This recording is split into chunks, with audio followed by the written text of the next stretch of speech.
Hello everyone.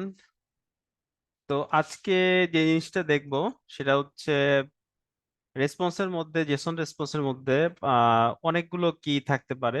তো আমার তো যদি প্রত্যেকটা কি এর জন্য একটা একটা করে টেস্ট লিখতে চাই তাহলে তো আমার টেস্টটা অনেক লেন্দি হয়ে যাবে এবং কি অনেক তো আমি হয়তো রেসপন্সের মধ্যে 10টা বা 15টা কি, যেটাকে আমি কেয়ার করি, যে আমি সবসময় চেক করে দেখতে চাই যে এই কিগুলো যেন আমার রেসপন্সের মধ্যে প্রেজেন্ট থাকে। তো সেগুলোকে একসাথে ভেরিফাই করার জন্য যেই টেকনিকটা আমি ইউজ করি সেটা হচ্ছে সবগুলো কিকে আমি একটা অ্যারের মধ্যে ঢুকাই দেই। তারপরে ওই অ্যারের মধ্যে একটা লুপ চালায় সেইগুলোকে আমি একটু একটা ওই এখানে যেই যেই প্রসেসে ভেরিফাই করছি যে সেই সেম প্রসেসে এখানে আমি হচ্ছে জাস্ট হচ্ছে লুপের এগেনস্টে আমি হচ্ছে ওই অ্যাসার্ট ইয়াটা কমান্ডটা চালাবো।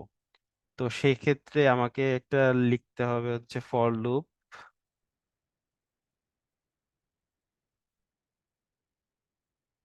কি ইন কি।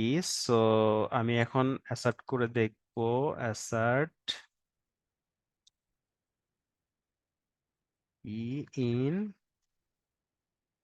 Response dot JSON. বাস, কাজ শেষ। এটা হচ্ছে আমার প্রত্যেকটা কিকে হচ্ছে চেক করে দেখতে থাকবে। তো আমি যদি এখানে একটা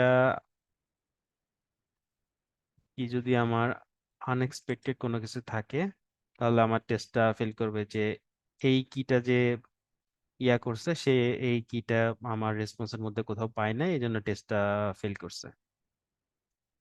এটাকে যদি আমি আবার ঠিক করে দেই তাহলে আমার টেস্টটা পাস করে যাবে।